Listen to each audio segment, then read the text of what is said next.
Alright guys, welcome back to another story time. We have a very special guest today. This is my friend Tom, and he is going to be talking a little bit about planes, and we have a fun treat later. He is actually going to test drive one. So I'm going to let Tom take over and explain a little about these planes behind us. Hi guys, my name is Tom, and I'm the Vice President of Tri-State Model Flyers. Been flying planes for a little while. These are all replicas of actually real airplanes that have been in the past, and these fly. They're radio controlled. We use a transmitter like this to make all the control movements. Some of them are gas planes, like a weed eater motor, like this one. Some of them, right like these over here, are electric. We even have jets. I don't know if you can see that one in there, but that's a replica of the Air Force Thunderbirds airplane. And what I can do, since this one is electric, I can show you, I can hook the battery up and I can show you how all the controls move. We just turn the radio on, wait for it to get a signal.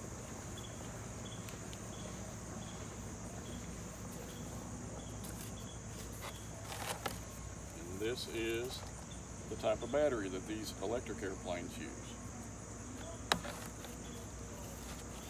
And we just hook this up. It's going to beep and make some noises.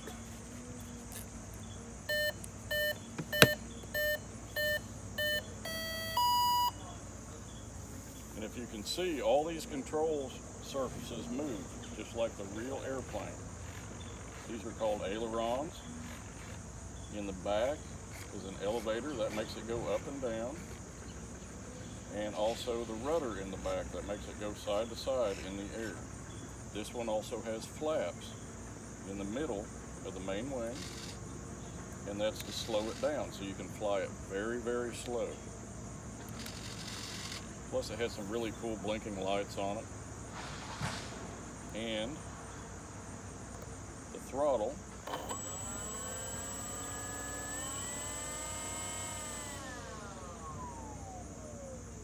and what I can do, I can actually take this around through the yard. I don't have enough room to fly right here, but I can show you how it works a little bit.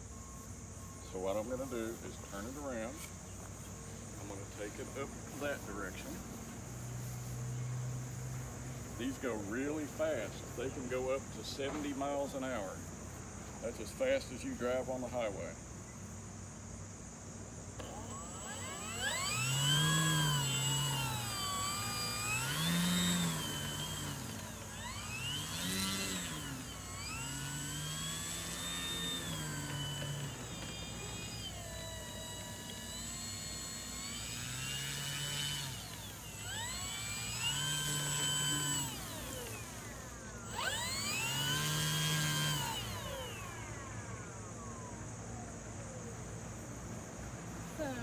Alright Tom, thanks for showing us that today. Hopefully we can get back with you and actually see you fly one. Absolutely. Alright guys, for our story today we are going to be reading The Great Paper Caper by Olive Jeffers.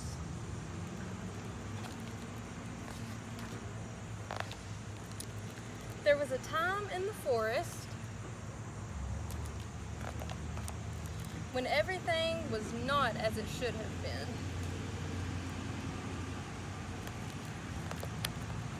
Everyone who lived there had been noticing strange things. Branches, they agreed, should not disappear from trees like that.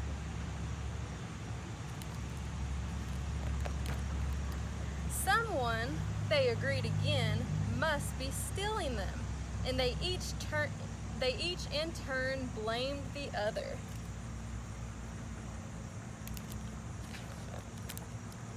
But they all had solid alibis, which meant it couldn't possibly be any of them. So the tree thief must be someone else.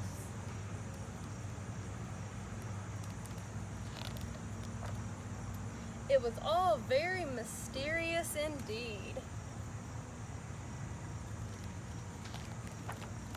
An investigation was launched to get to the bottom of things. They were each given a different job to do so the tree thief could be caught.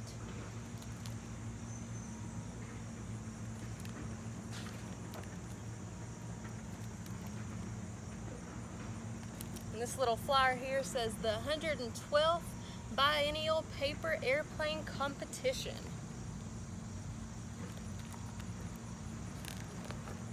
They took photographs, made notes, and examined every leaf.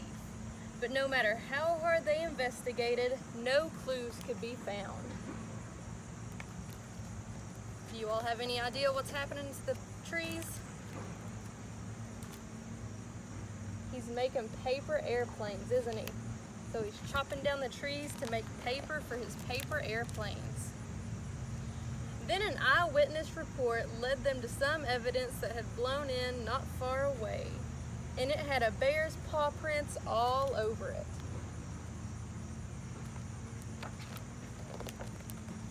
They had found their culprit.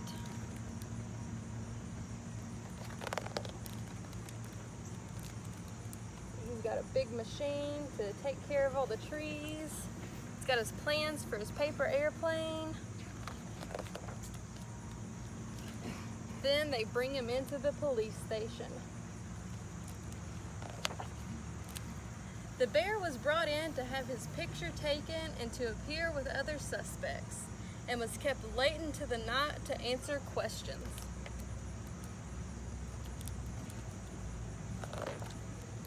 The next day, he confessed everything in court, all about the paper airplane competition and how badly he wanted to win, and he knew he wasn't very good, and he had run out of paper, and he had no one to ask for help. He was so sorry for taking their trees. He hadn't meant any harm.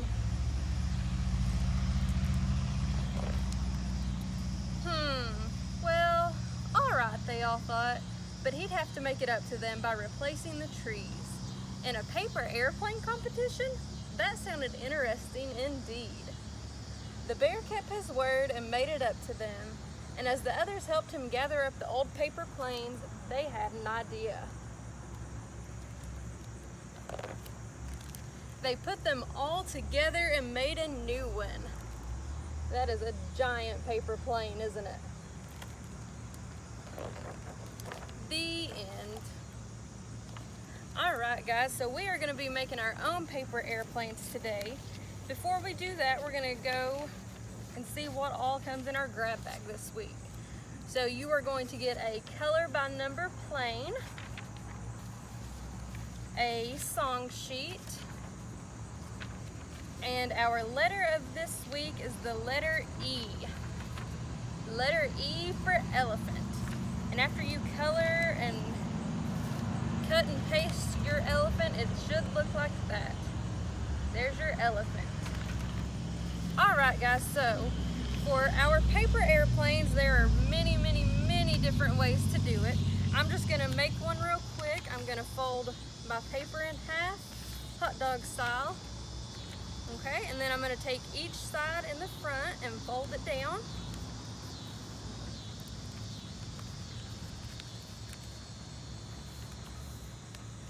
Okay, and then what should I do here in the back? Should I fold those down too? Let's do it.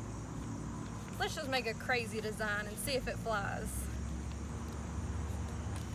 Alright, so there is my paper airplane. Alright, let's give it a test and see if it'll fly.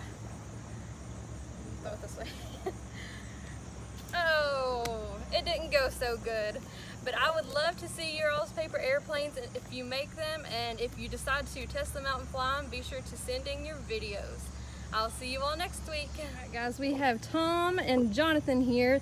They are going to show me how to make a paper airplane, since apparently mine was not good enough. So we are going to let them do it and then have a test and see whose flies better.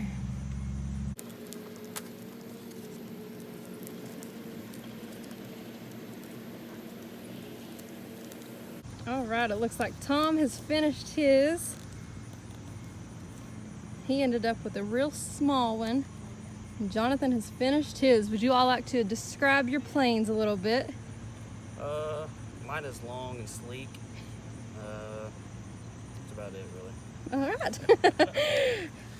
Mine is really small, and if I did it right, This one will do lots of loops and rolls. Ooh, and fancy. fly for a very long time, but I don't know if I did it right or not. All right, guys, we are ready for the test. Who do you all think is gonna win? You wanna help me count down? On your marks, get set, go. Whoa! So Jonathan's definitely went further, but I think I like Tom's better because of all the little flips it did. How about you guys?